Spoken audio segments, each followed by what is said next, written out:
My name is Chris Edwards and I'm a multi-skilled studio operator and I work for Rocks & Co, which is a shopping channel that deals with jewellery. We're based in Kentish Town Studios, which is in North London, Kentish Town, and it's a complex of a few studios with a handful of different channels. Hello there and a very good evening to you. I'm normally saying good Daily morning. basis, you come into work, there's two shifts, an AM and a PM, and I work on the PM. And you come in around 4 and you start to prep all the equipment and do tests and troubleshooting to make sure that everything's fine from the night before. And then you do the camera line-up, which is making sure that everything's secure and that they're all operating from the same visual system. And then the kind of evening's fun begins.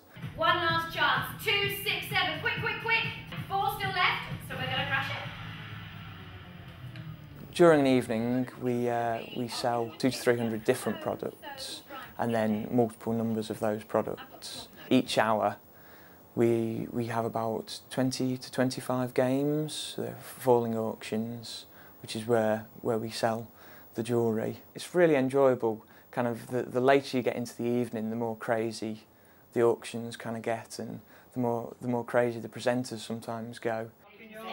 It's a really friendly team that we work with, and it's split up into the gallery and the studio. In the gallery in here there'll be a director and a producer. Then in studio we have either 2 or 3 operators working at once and a floor manager who takes care of all the products that are going to be sold on air that night, and then there's the presenter who sells all the products that evening.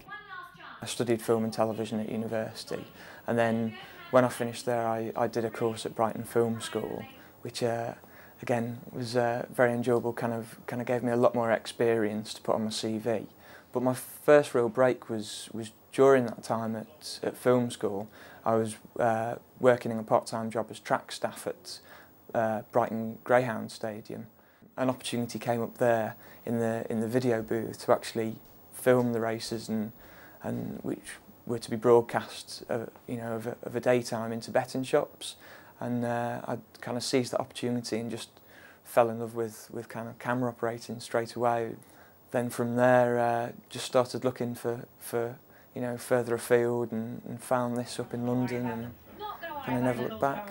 They're saying what rings, aren't they nice to me, Rich? Much nicer than my normal crew, I tell you.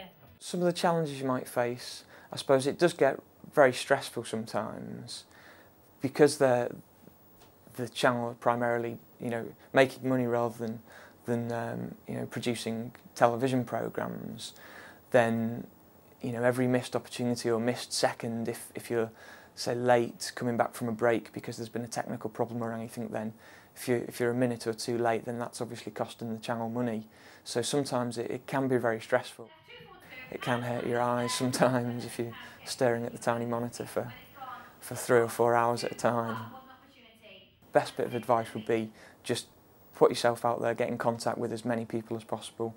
Any companies that you like the look of, get in touch with them. Maybe not necessarily asking them have they got any job opportunities, but just asking, can I come in and see the studio or come in and do work experience? It makes you more appealing to other employers if you look like you're willing to put yourself out there and to do things off your own back rather than just wait for something to fall into your lap. The best thing about being a multi-skilled studio operator is the variety in the job that always keeps it exciting, and the satisfaction at the end of the day that you've produced something that's been seen by others.